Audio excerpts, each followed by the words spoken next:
Alberta SPORE Knowledge Translation webinar series. My name is Denise Thompson and I am the Associate Director for the KT platform. I am delighted to welcome you to today's session entitled Realist Reviews, Looking Inside the Black Box. We're really delighted by how popular this webinar has been and are looking forward to it. Dr. Lori Wozney will be discussing realist reviews. She will highlight the philosophical footings, their importance in healthcare, the use of appropriate questions, and she will describe the characteristics, benefits, and limitations of realist reviews. Dr. Wozney completed her PhD in Educational Technology at Concordia University and is concurrently a research associate at the Center for Research in Family Health, which is co-hosted by Dalhousie and the IWK Health Center. As well, she is a human performance technologist. Her research program seeks to improve health technology design to reduce inequalities in access to care for children and their families. She has collaborated on and published numerous transdisciplinary reviews of e-health interventions related to PTSD, pediatric anxiety and depression, mobile phone applications for depression, and the implementation of e-mental health in pediatric care. Before we begin, I'd like to mention that this session is being recorded and the link will be provided to you along with the presentation slides after the webinar. The format for today's webinar will be approximately 40 minutes of content followed by some time for questions. You can send questions throughout the presentation by typing them in the chat screen, and the presenter will respond to these at the end. I hope you enjoy today's session. On behalf of Alberta SPORE Knowledge Translation Platform, I would like to extend a warm welcome to Dr. Lori Wozney, and I will now hand the microphone over to her. Hello, everyone. Thanks so much. It's great to see so many people attending today. I'm a reviewer for many years and worked on a lot of projects, but Realist Review is sort of something I've been heavy involved in the last year or two. And I have a lot of colleagues that are really interested in learning about it as well, so I'm excited that there's a good group here today for us to share and learn together. Thanks for the introduction. I just wanted to just mention that I do have experience in doing a lot of different kinds of reviews, so I think you'll see as we talk today that there's some aspects of Realist Review that are very similar to other kinds of reviews you might have done. And so it's not necessarily a completely new world, but there's definitely some really interesting things that I think Realist Reviews can help us to achieve in healthcare. So I guess we can jump in. So just to, I guess review the learning objectives.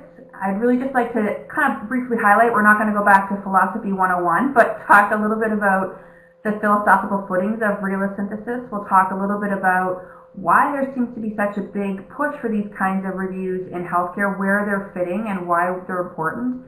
We'll talk about sort of the differences between what we typically, the kinds of questions we ask in the Realist Review. And then we'll use a worked example from a team that I've been working with over the last year to kind of take a look at what are the steps and what does a Realist Synthesis, the steps of that process look like. And through that, I think you'll be able to kind of pull out and glean some of those key benefits and limitations that might relate to a project that you might be considering. So I think it goes without saying that there are lots of different kinds of reviews that we've all heard, and lots of different terminologies. And I put a few up there on the slide, but there's many others: critical reviews, mapping reviews, scoping reviews, meta-analysis, meta-ethnographies, meta-narratives. And so the Realist Review as a methodology fits still within that family, because all reviews are really about trying to bring together a body of evidence, and they just each approach the way that we do that a little bit differently at the level of how we extract data from that body of evidence, and then how do we synthesize it. So today, what you'll probably find if you've worked in literature reviews or conducted literature reviews, or maybe you're a student who's thinking about conducting a Realist Review, you'll see a lot of common similarities in sort of the steps and processes, but just recognizing that the way that a Realist Review tries to make sense of that body of literature is a little bit different from some of the other kinds of reviews you might have been made aware of.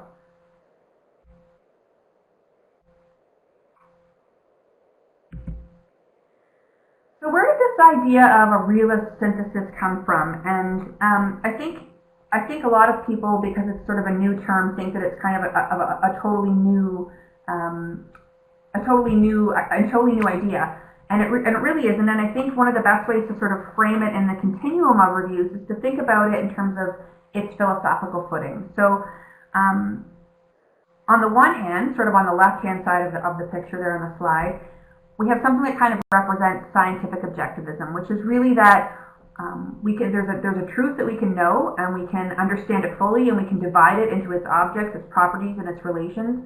It's very, it's interested in generalizability. It's interested in replicating and through observation, just understanding and knowing and marking down what we're observing.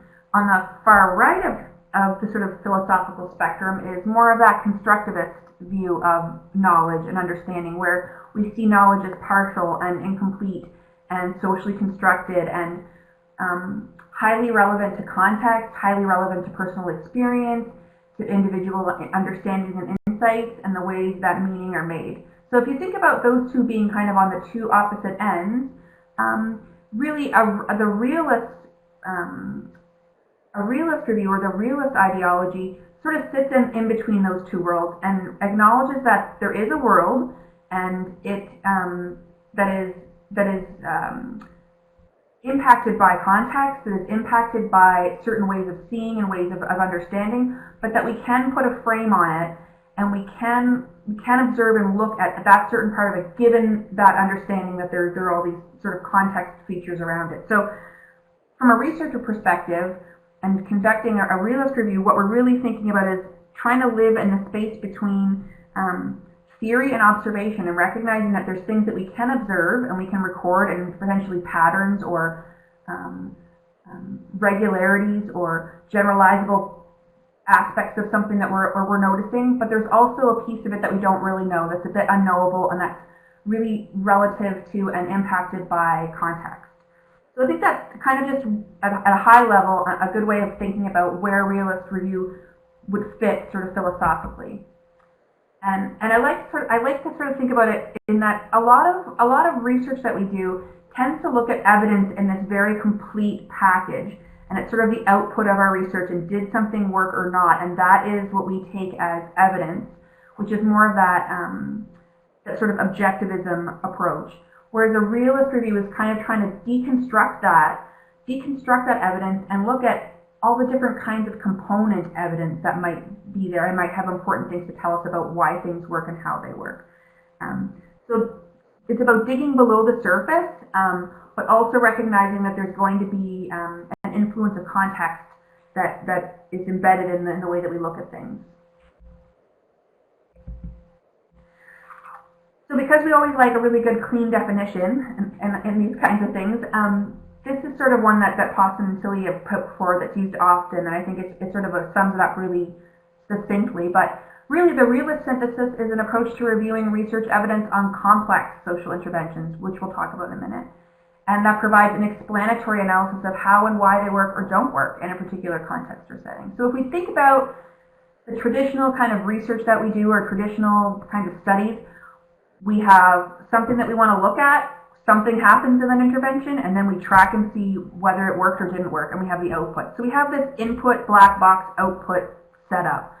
And what a realist review is trying to do is say, something's happening in that black box. It's difficult for us to translate, an intervention or a service or a program in healthcare that seems to be working from one context to another. If we can't dissect what's happening in that black box and understand who it's working for, or how it's working, or if it's working better for certain people or in certain ways, or what kinds of context features optimize that intervention or program working. So that's what a realist synthesis is doing, is trying to get away from just looking at does it work and doesn't it work, or how much does this work, what is the effect size, and it's trying to sort of dig down into that black box and help us understand who and what and why these interventions are working. And that's kind of just the high level purpose of what a realist synthesis aims to do. So when we're thinking about that kind of approach and that kind of philosophical footing, the next question is, why is this relevant to healthcare and implementation science? Why are we seeing so many more realist reviews in published literature and showing up in reports and showing up in our work. And a big part of it has to do with a recognition of complexity. And this is a map. I just thought it was sort of an interesting way of showing. This was the Foresight group did a map of obesity as a complex adaptive system that sort of drew on all these different kinds of areas. And even just visually looking at the levels of complexity when thinking about obesity and all the different aspects of a person's life or that social system that it touches, from their physical environment, their personal physical activity, physiology, food consumption, food production, social psychology. When we have all these kinds of complexities and we're trying to develop health services or health interventions, it becomes really important for us as decision makers and policymakers to understand if we're going to implement a program that somebody else has proven effective, is it going to work with us? Is it going to work with our population? What's the implementation pieces that are going to make this a success or not? So a big driver of the realist synthesis is that there's so much complexity now in the kinds of interventions that we build, particularly thinking about things like chronic health conditions, that we really need a way to bring together the research on these complex topics that really does make it digestible for us and also helps us to see where the implementation pieces around context could hold it up and not have it result in the kinds of outcomes that we expect. So that's where a lot of the big impetus for these realist synthesis is coming. It's wanting to account for these complexities and these intervention contexts that are often not captured in the traditional kinds of reviews that we do.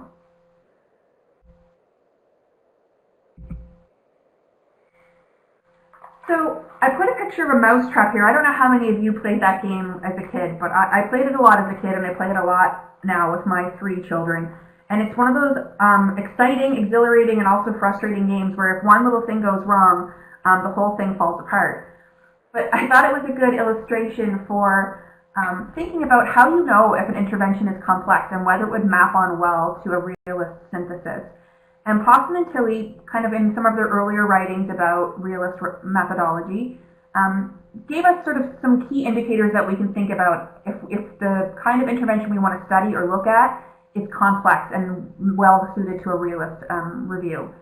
The first one is, does it involve theories or a theory? So interventions, health interventions that are guided by a particular theoretical approach or theoretical, often sort of in our case, sometimes clinical therapeutic processes. Do they involve the actions of people? So are people responsible for making choices or interacting with intervention content or these services? Are there chains and steps in these processes of these interventions and programs that could potentially misfire? So is it possible that, if you had a program, somebody started something behaved differently than was expected, and so you weren't really having complete fidelity to the way you had designed the intervention from the beginning? Those kinds of interventions are highly complex, even more so if they're not linear. So sometimes you'll have an intervention or a service or a program where they might have some linear key steps that a patient or a family or a clinician would work through or have a protocol, but sometimes there's different kinds of feedback loops where things might change depending on how somebody did in it or sort of an intermediary outcome. So anything like that is considered sort of a complex intervention. Interventions that are embedded in social systems or that are prone to modification, so things where we're not going to have a highly standardized approach, but we're going to modify it depending on the individual, depending on the community, depending on the context. Those kinds of interventions are ones that are often, kind of ripe for thinking about from a realist perspective and trying to understand what's actually happening and who's engaging and who is this working for. So those are kind of good ways to sort of think about if you're contemplating would a realist synthesis work in this area that I'm interested in. Thinking about the level of complexity of your intervention or your service is one way of kind of answering that question. And so along with that, this whole issue of complexity and the healthcare system really needing to synthesize this research and figure out how to translate and transfer knowledge from one area to another lean and simply, a big challenge is how do we inform our decision making based on these kinds of complex interventions. So what a realist review can help us do is to think about and take into account, not just acknowledge as a predictor, but to really situate outcomes and the outputs of these interventions, taking into account the fact that there are interacting components. So, not what a clinician is doing with one particular patient isn't just happening in isolation. It's happening within a unit, within a workflow, within an organization. There might be a range of difficulties of behaviors that are required to do it, both on the patient side or on the clinician side.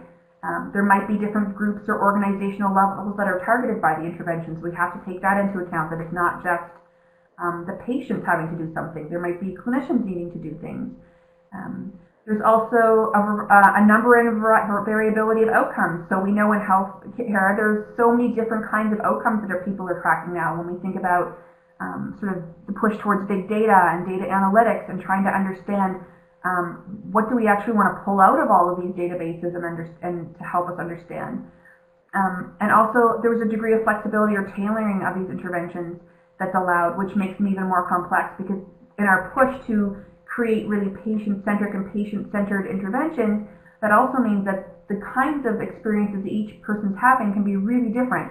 And that can make it difficult for us to make informed decisions at a global level or at a sort of general level about whether interventions are working or not. So the challenge for us then is to figure out how to use review methodology, that can help us account for some of that complexity. And that's where the Realist Review methodology sort of stands out as a possible solution. It helps us to account for how outcomes occur. So it's looking at models of causation. It's not just telling us if they work, but understanding how, and looking at the mechanisms of change so we can refine those and improve those. If we can understand why something is working or maybe a challenge, we can leverage that either for good or to reduce the resistance and improve it. And it also helps us focus on the influence of context. And if we look, I work in e-health, if we look in a lot of the big adoption projects around the world where we've been trying to implement these large e-health interventions, one of the big things that keeps coming up when we look at whether they've worked or not or whether they've been implemented is really that there was a lack of understanding about the influence of context on these interventions from the get-go. And so part of what Realist Reviews allow us to do is to look inside that box and to pull apart a little bit how that context might be mediating and moderating some of those outcomes, so that when it comes time to implement, we're aware of them and not just sort of trying to implement them without that insight. So I just wanted to leave a little second for if anybody had questions to type in the chat. I might not be able to get it right now, but we can definitely come back to them later. There's been a couple of questions that have come in so far. One is someone was wondering about the difference between a realist review and an environmental scan or environmental review. And then the second question may still be visible to you in the chat box. It's about how a paradigm differs from a research tradition.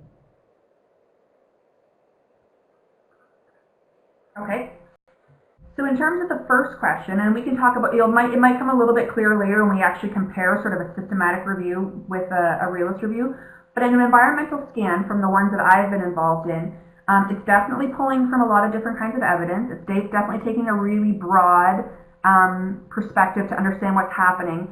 But a realist review actually goes into starting to look at the demi-regularities, we're going to talk about those, and what they call CMO configurations, which are configurations of context, mechanisms, and outcomes that help us build theories about why things are working. So whereas an environmental scan is more descriptive, it's trying to take a scan of what's out there and then synthesize and summarize that for us. A realist review takes it another step and starts to try to look at building sort of mid-range theories for explaining what's actually happening in that black box. So it's not just taking the information, it's then synthesizing it and trying to sort of organize it in a way that's explanatory or at least plausible explanations for how things work. So it's not quite as descriptive of a focus as an environmental scan. I hope that answers your question, and if not, you can plop that back in the chat and we can review that later as well.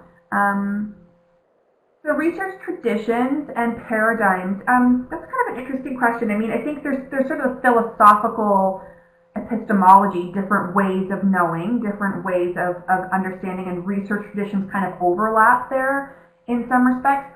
That the diagram that I put earlier was really more just the philosophical, epistemological kind of continuum. It's just that realist review draws heavily from both of those kinds of ends of the continuum.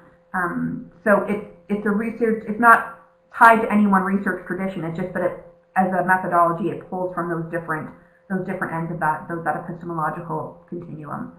I hope that's clear. We can go back to that as well. I'll have to put my philosophy 101 hat back on again too. Okay, I think that's it for the time being. Okay. Okay. So a big question I have people ask me a lot of times, well, what kind of things can a realist review or realist synthesis look at that you couldn't answer in any other kind of methodology, more traditional sort of methodology?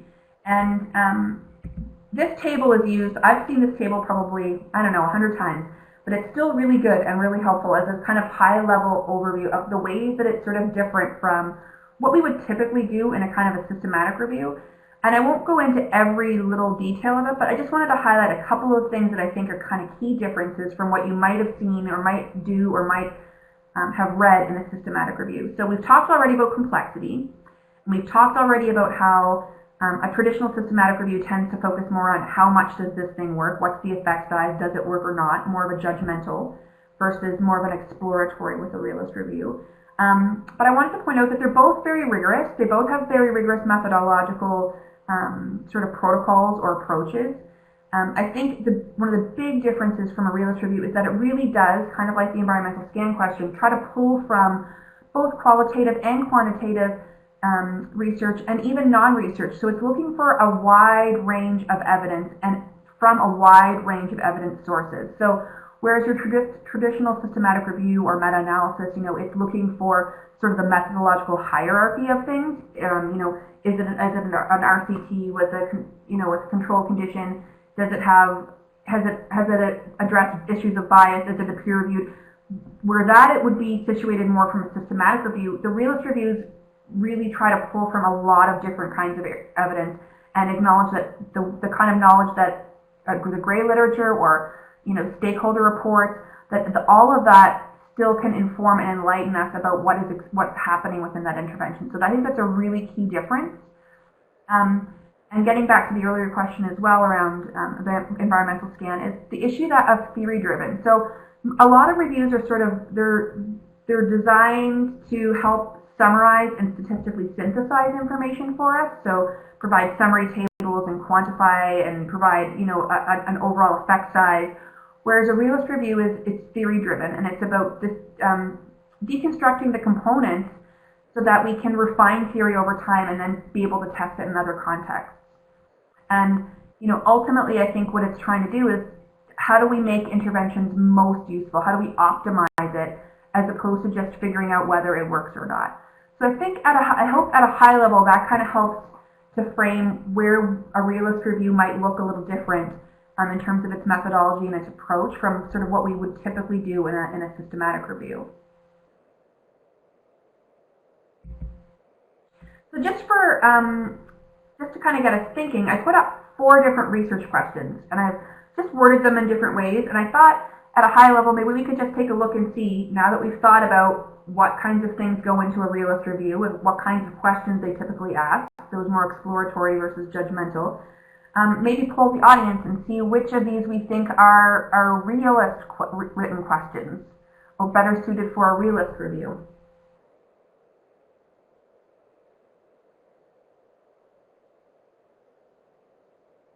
So it's looking like we've got a lot of people saying they think that option B is a really good example of a realist review, and option C. So, and this is a good example. So if we take a look at B, what are the population level interventions that promote social, emotional, and cognitive development in the first year? I mean, that's really broad right from the beginning. It's not asking a question of more or less than, it's asking what. And the same with C, it's asking a why question. So why do patients from these countries cross international borders for healthcare? What's interesting about A and D, and I noticed that everybody avoided them because they're sort of based on the same kind of questions but worded a little bit differently. So A is, what is the impact of memory cafes for people with dementia and their carers?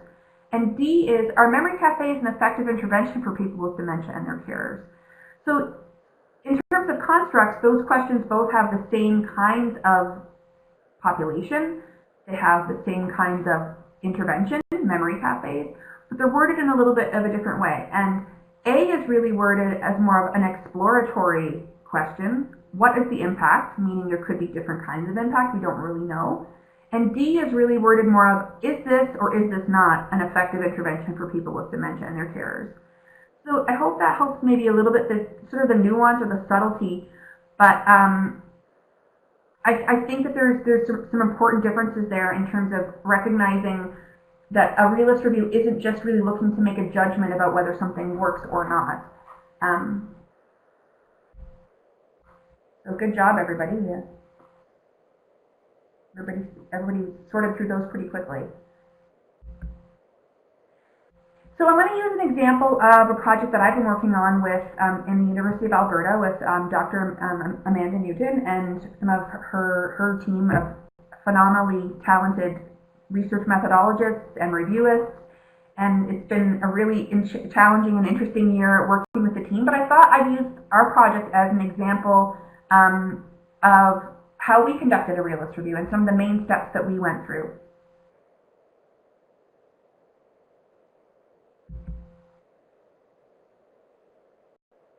Oh, and I just noticed there in the chat that a couple people were asking which ones were the realist review questions.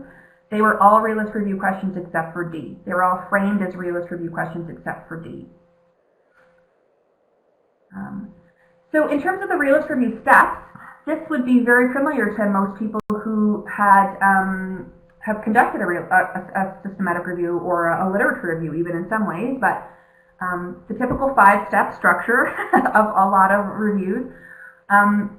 So in a lot of ways, this would look familiar because there's things like clarifying the scope of your question, searching the relevant literature, doing a quality appraisal, extracting your data, and synthesizing. So at a very high level, the realist review follows those same steps. But in a couple of places, there's some really big pieces there that make them stand out, makes a realist review stand out from other kinds of reviews. And the first one is partly the tracking of program theories, which we're going to talk about, and then the context, mechanism, and outcome configurations, which is sort of the analytic framework that realist review uses. So just to give you an example, our team, the question that our team was really interested in exploring was, in what ways and for whom do internet-based psychological interventions for adolescent depression work? Say that 5 times fast. That's a mouthful. And you can see in just that one question the complexity. So we've got internet-based, we've got psychological interventions, we've got adolescents as a population, and then we've got depression. So we've kind of got 4 big constructs, each with their own literatures and each with their own theoretical background or clinical experiences. And so this is an example of a very rich, complex question where we wanted to unpack what was happening in a pretty complex kind of intervention. And the first step, like we showed in the previous slide, was to really clarify the scope of what we were doing. So one of the things that I have found different in doing a realist review from other kinds of reviews is the amount of time that we spend together as a team with our stakeholders and sort of fleshing things out together with our key group of advisors and experts. And so as an initial spot of clarifying the scope, we spent a lot of time facilitating discussions around what are the existing theories on how and why these interventions can work. Where do we want to look for theories to help us explain why these interventions might be working? And that was the first part of what we did, was the first part of clarifying the scope was working together sort of to develop some of those, almost a list of kind of theories that could help explain things. And then we went into what I like to call the season of tables. And what that was we started to actually more methodically search through the literature and look for candidate theories that might help explain why an intervention for adolescent depression, an internet-based intervention for adolescent depression worked. And if you can think about it, because there's so many constructs, you're only limited, you only have so much territory that you can cover in your review. And so you have to prioritize the theories that you're going to look at and use to help explain what's happening in these interventions. So you have to do a lot of sort of theory adjudication, looking at different kinds of theories. So for us, we looked at a lot of theories around things like behavior change or online interventions, persuasive systems design, human-computer interaction. We did a lot of work to sort of compare and contrast these different kinds of theories and their ability to help explain what was happening inside these interventions. So that clarifying the scope and figuring out what those theories are that can help guide your review is a huge part, and took a really long time, partly because of definitions. As you know, every theory frames constructs slightly different. Like I like to use adherence as an example. The word adherence means so many different things in the intervention literature. So is it people dropping out? Is it people staying in a program? Is it completing so many projects? Is it a motivational attribute? So we had to really spend a lot of time breaking down different theories that were out there and try to find a way to come up with one that we felt was a good way for us to understand and explore these different kinds of interventions. So that's not unlike what you would do necessarily in a systematic review, but just that it was quite labor intensive because you have to pull from so many different aspects of the intervention. And then the second stage is very much like I think what you would be familiar with if you've conducted any kind of review. So looking at setting inclusion-exclusion criteria, developing a search strategy. So in this case, because you're looking at evidence in different kinds of places, we did a lot more searching in sort of the gray literature, doing some targeted Google searching, doing some talking with stakeholders and asking and exploring and trying to see who was working on what kinds of interventions. And then we built sort of a data extraction matrix and piloted it just like you would sort of in any type of systematic review where you build a bespoke form for extracting data. And we went through that process, which is very similar to what you would do in a typical review. So I don't think there's a whole lot of difference there, except that you would have a much broader kind of approach to searching.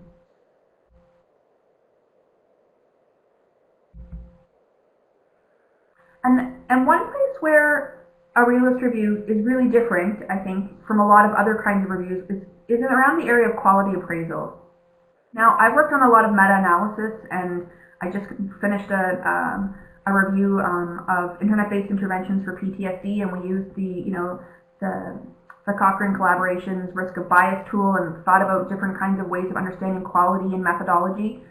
But in a realist review, what we want to think about is a little bit less about sort of the methodological pieces that go into quality appraisal and thinking more about how well that particular piece of evidence or that document or that study helps us, gives us more of a robust description of the context, mechanisms, and outcomes. So it's more of a thick and a thin continuum that we're interested in. So we consider evidence that's reasonably expected to be relevant to help us answer our questions. And the challenge that we face sometimes, I know in the work that we did, was you might find an article that provides a lot of thick description about the context of a population that's going to be using an intervention. Or you might find an article that provides a really thin description of how the intervention is actually expected to work. So if you have an online intervention where youth were expected to work through several modules of cognitive behavior therapy and do homework, though in some papers that description might be 2 or 3 sentences, so you're not getting a lot of really good, rich narrative about what those youth are experiencing. And in other papers you might get a lot. You might get a really rich narrative, or you might even get first-person accounts of their experiences working through an intervention or what it was like. And so part of the quality appraisal and deciding what you're going to include in your review is less about the hierarchy of methodologies, but can this contribute to me understanding more about context, mechanisms, or outcomes of this intervention? And that involves a lot of back and forth and discussion within the team about which ones we felt included, because that can be fairly subjective as you're just sort of working through these in this a very iterative process. And so, like, we've talked a little bit about sort of the CMO. So that's kind of the heart of the realist synthesis process. And part of what you do is you structure your data extraction around trying to pull out those contexts, mechanisms, and outcomes information that are embedded in the documentation and evidence and research studies that you've included.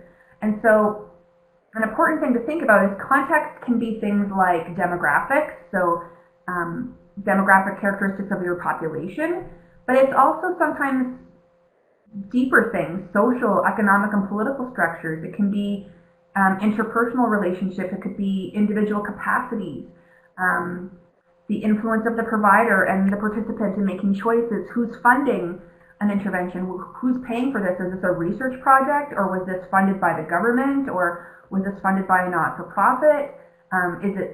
Is it run by volunteers? Is it run by paid clinical staff? So really trying to think about context in a really broad way. And as we know, if any of you have done systematic reviews, we often bemoan the fact that people don't really provide a lot of rich description about the population. We tend to get sort of a high-level table 1 demographics table, but not a lot about the context of implementation, the context of where this was, where these studies were occurring, and the kinds of the people that were involved, and the systems around the intervention that were happening.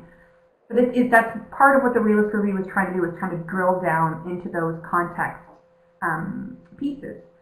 And then the second piece is the mechanisms. So for us, we were really interested in the technology mechanisms. So we wanted to look at what are the hidden kinds of things that are happening within the technology functionality that might help explain why youth are engaging or more satisfied. And these mechanisms often happen that way. They're not things that are blatantly obvious. They're not necessarily something that is really clear to an observer, but there's you sometimes have to see an outcome and work back to be able to recognize what a mechanism is. And then finally, outcomes, and recognizing that there's lots of different kinds of outcomes. So there's clinical outcomes, but there's also satisfaction and usage outcomes, and things like how people use the intervention and the amount that they use them and which aspects of it that they use. So part of the data extraction for these kinds of reviews is pulling out and coding for these different, to the extent that they're reported, which is always going to be an issue, those context, mechanisms, and outcomes. And this is just kind of an example of the kinds of things that we asked in our review to build sort of a matrix to help us think about the different kinds of context, mechanisms, and outcomes. So we organized ours around context features about how the intervention was being used, and we had several examples of that, who was using the intervention, and the kinds of technologies that were used. So we coded for, in our review, as many as possible, those different kinds of levels of context, and a similar process with mechanisms and with outcomes. And I have assumptions here because we also try to keep track of places where we felt like assumptions were being made, or there weren't necessarily a theoretical approach was espoused, but people were saying and arguing that things were working or not working for a variety of different reasons.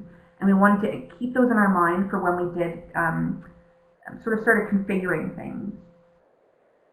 So once we had the, our data all coded and extracted as much as possible, evidence of context and mechanisms and outcomes, then we needed to start working on refining these CMOs, these configurations. So basically refining our understandings of what's happening in that black box. And part of what you do at that point is really look for demi-regularities, is what it's called in the literature. And these are common, frequently occurring patterns that you can see, and that they almost become like types or sort of like themes or broad lessons of what usually seems to be happening. And I put a little picture here because I think one of the challenges that I had in switching my brain from sort of a traditional systematic review to a realist review is that patterns aren't always just a very linear kind of pattern where if this is there and this is there, it leads to Z. But there's different kinds of patterns that we can look for. So sometimes it's looking for clusters. Did all of the interventions that involved a human contact or a primary healthcare provider, did they operate differently than all of the other interventions that were self-guided? Sometimes it's looking at pairings of things. So did all of the interventions that included a piece of self-monitoring, a piece of goal setting, and some really fancy video, did those interventions seem to do better? So it's the synthesis part of the Realist Review involves a very in-depth process of looking for different kinds of patterns to understand how the intervention is working, who is it working for, who isn't it working for. So you also look for not just where there seems to be a pattern, but also where there might be people who aren't benefiting from them, where there are groups of people who repeatedly didn't seem to benefit from these kinds of interventions. So that synthesis and refining of those CMOs takes a lot of time. We use in vivo for, they have some data matrixing capabilities analytically that I found really helpful to sort of envision and look at the data in different ways. But I'll show you in another picture that just we spent a lot of time in our group, particularly my colleague Ashley and I, just drawing on paper and having these aha moments and constantly refining and diagramming these configurations until we could kind of really wrap our head around what we were saying and what made sense and what the evidence was to back them up. It was a very iterative process and really required going back to sort of more senior researchers who had done these kinds of analytic processes before and could really highlight for us, places where we might need to go back and relook, places where maybe we might want to, challenge something and go back and look for contradictory evidence. But really this process in a realist review is about keep refining those CMOs and going back to those evidence to find those connections and those themes to show what and try to build an evidence base for how that black box is actually working in real life. And so ultimately what this is sort of like, I guess, kind of near a final stage from all of those messy tables and coding and looking for patterns. We eventually sort of were able to bring it down to sort of a couple of key CMO configurations that we felt helped explain what was happening inside the black box based on the evidence that we had. So, I think with lots of other studies, these would have been really different. And then try to sort of isolate out what the C, what the M, and the O were in each of those, and then kind of map it back to the evidence. So which programs or interventions actually demonstrated that CMO configuration, and then which documents or which kind of evidence supported it. And so that's sort of an example of how you do the data extraction, you work through and muddle around a little bit in fleshing out those sort of CMO configurations and which ones make sense, going back to the evidence that you have to support those CMO configurations and refining them, and then going back to the sort of the quality of evidence that you have around those individual CMO configurations. So that's sort of an example of really how a realist review differs from a systematic review and how it helps us to sort of dissect and break down those black boxes and try to look a little bit more closely at what's happening within those interventions. And so this is sort of just the big picture overview of this kind of methodology. But you start with that initial rough theory of why these interventions work or how you think they work. You go into the review of evidence and you look at the specific elements. You look at the implementation context. You look at the different kinds of outcomes and how it looked like mechanisms were generating those outcomes and how context might have been mediating or moderating those outcomes. And then you refine the theory by developing those CMOs and providing an explanation of those patterns and showing and demonstrating where those patterns occurred in the literature. And that's really, at a quick but high level, what a realist review, how a theory-driven realist review looks. So I guess just, I see some chat questions that we can get to, but I just kind of as a final audience vote, I thought it might be good to just sort of, I'd like to sort of know your take on what the biggest benefit is of a realist review or the biggest challenge.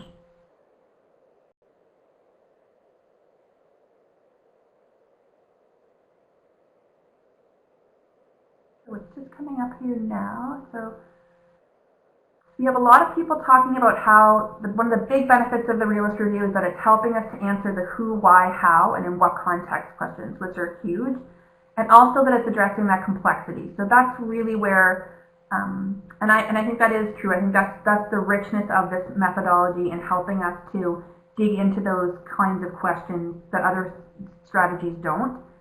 And then the biggest challenge, we're kind of divided. We've got a group that the high level, the need for stakeholder engagement to sort of unpack those CMOs, which is true. There's a lot of time there. It's not exact. It isn't. It often requires working with things that you feel are relevant enough or good enough. You can't always operationalize things down to super tight inclusion-exclusion. We don't yet have a lot of established resources and models, although I will say there's been some great work in the last even year since we started our project. New standards coming out, lots of new actual published realist reviews, which help tremendously to see how other people have done things. And a few people too, they're just mentioning that the results focus on sort of plausible explanations and not proven outcomes, which can be challenging depending on what you want to do with those results. But that's really, I mean, I'm happy to sort of answer some of the chat questions, but that's really all I wanted to cover in my part.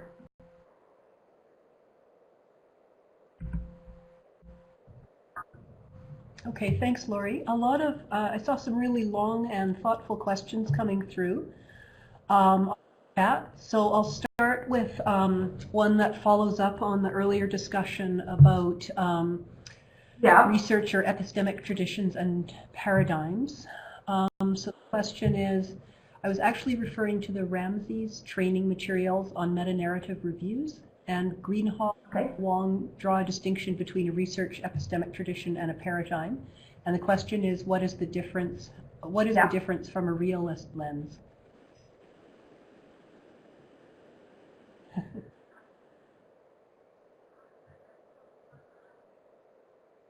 That's a very good question.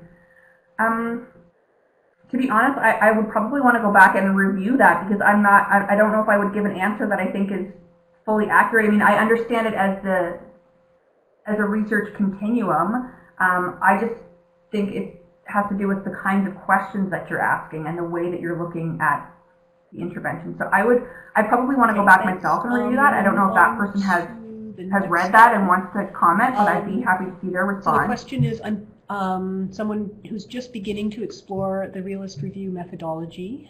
Their research question is not intervention-based, so the CMO may not fit particularly well. What they're looking at is whether the literature reflects what is known about how physical and mental health interact, so including neuropsychology and immunology and so on, for a particular occupational group. So although it's a broad question, the literature is quite limited. And we know that physical and mental health are intimately intertwined, and yet that interdependence and complexity is not present in the literature. So which the literature is reflecting only physical or only mental health. So the questioner is asking if you have any hints about how to frame the question and if you have seen any reviews like this.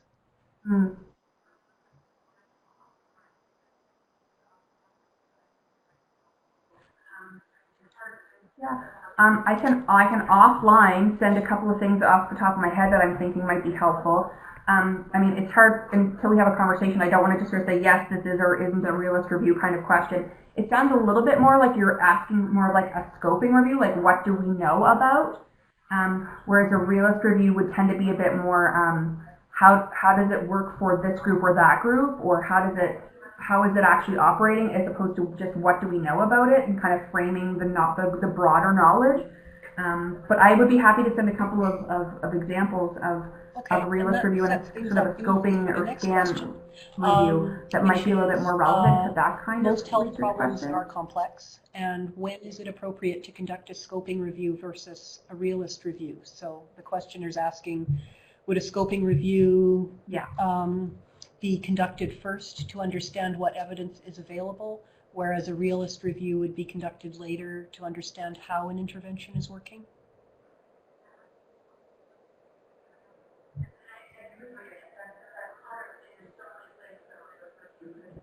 That is an awesome question. And I do agree. I mean, that's part of the thing. There's so many places that a realist review could be applicable because health is complex and health interventions are complex.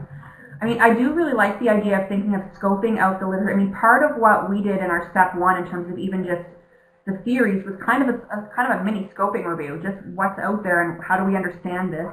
But I do think that a realist review definitely has more of a rigorous sort of analytic approach where it's not really just to summarize information or to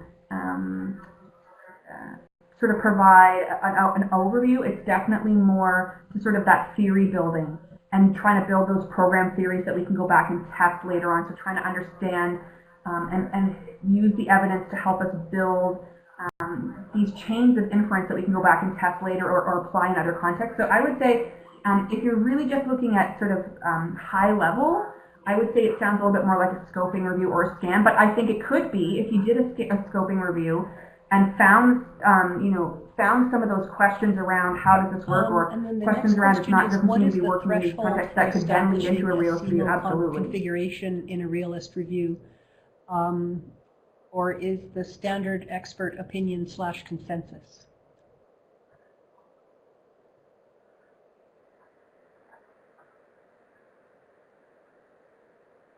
That is also a really good question, and something that our team, I don't want to say struggled with, but I definitely deliberated and adjudicated on. I think on our initial go through, what we wanted to look at was, could we find 10? And then our threshold wasn't sort of, it didn't have to be supported by a certain number of articles or a certain quality number of articles, but we felt there had to be broad enough evidence that it wasn't just a one-time. So there's definitely something where the CMO needs to be not just one intervention or one instance, but it's got to be a pattern. It's sort of demi-regularity. So you want to be able to see it and see it in enough instances where you can actually compare and contrast it in instances where maybe it didn't work. So there isn't a standard sort of, it has to meet this in order to be a CMO.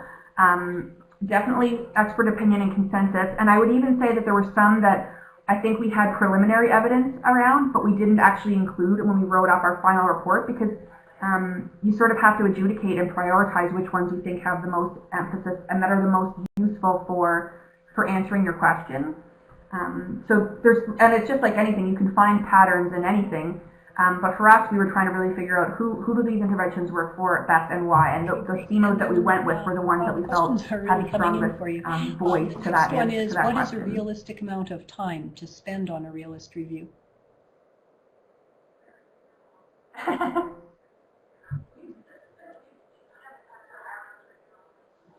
Oh geez, I wish my colleagues were going to answer this too. We've kind of have done our realist review in a little bit different. We've actually done two at the same time. We looked at depression and anxiety at the same time. So there's been a bit of economies of scale, but it's been a long process, probably a year, just from with some legs and gaps. And we also have a huge literature to draw from. So it does sort of depend on how large of a literature that you're talking about in terms of primary studies or primary documentary evidence. But it's definitely not something that you can turn around really quick, especially if you don't have a really good group of people that you can go to and bounce those ideas off of and get that really good consensus from a key stakeholder point of view. But it definitely took us, not a year of each of us full time, but as a team, that amount of time to kind of get full circle from clarity of scope to having some CMOs that we could work with.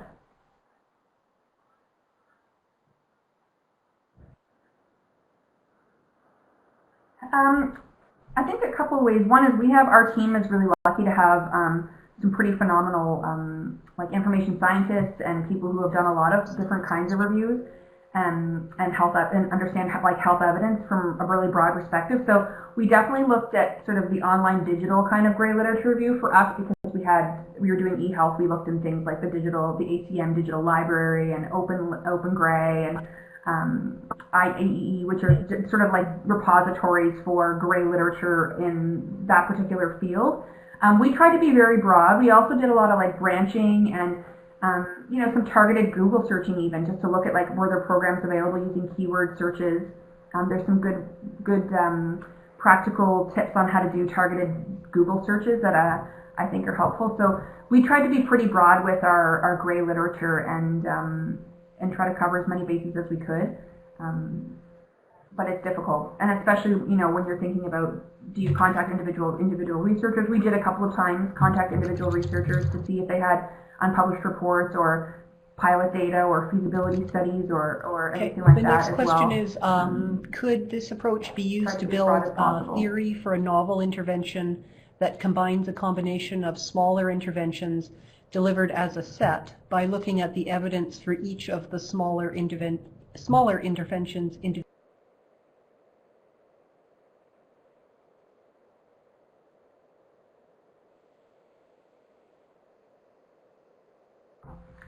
I think that's a really great question, and actually one of the